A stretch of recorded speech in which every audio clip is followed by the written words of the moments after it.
What is up guys, this is Poy and welcome back sa channel. So for today's video, check natin itong Xiaomi Mijia Monitor Lite. Galing itong banggood.com guys, so kung sakaling interesado ka dito sa product na to, iiwan ko na lang yung link nito sa description box. So ang price nito ngayon sa Banggood nasa around 2,000 pesos.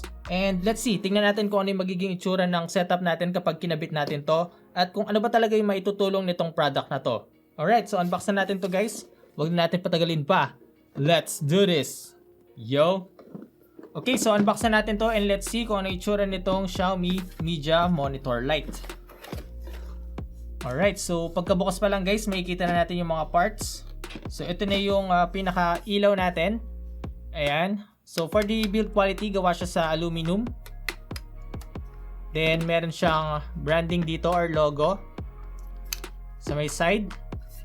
And then dito guys, meron tayong parang film, parang diffuser niya. Para soft yung output kapag sinisindi natin tong ilaw na to.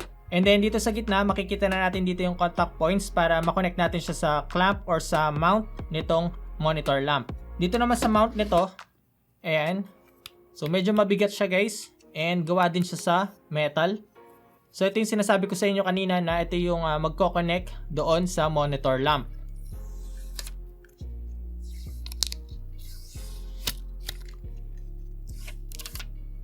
Dito sa may part na to, meron siyang rubber pad. Then, meron din siya dito. And dito sa may bandang gilid. Ayan. So, ito na guys, yung pagpapatungan ng monitor. So, mamaya papakita ko sa inyo kung paano siya sinesetup.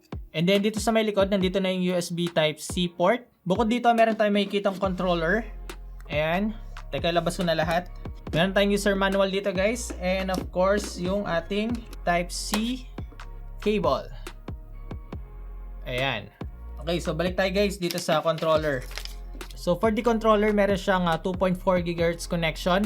And then yung design niya nagustuhan ko, sobrang simple. Meron siyang matte finish. Kumbaga pwede siya sa mga minimalist na setup tulad na nasa atin ngayon. And then para magamit naman to guys, kailangan natin ng AAA battery. Ayan, kailangan natin ng dalawa. Hindi kasama yung mga battery sa box. So kung sakaling bibili ka nito guys, make sure na meron ka ng battery para masubukan mo din siya agad.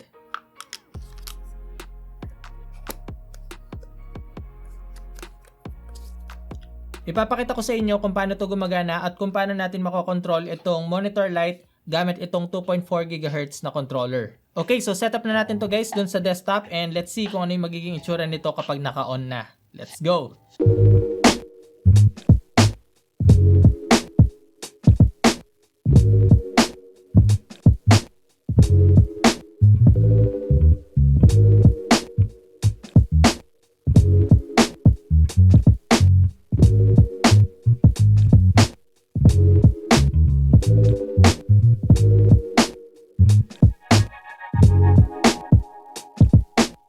Alright, so na-setup ko na guys itong Xiaomi Mijia Monitor Lite.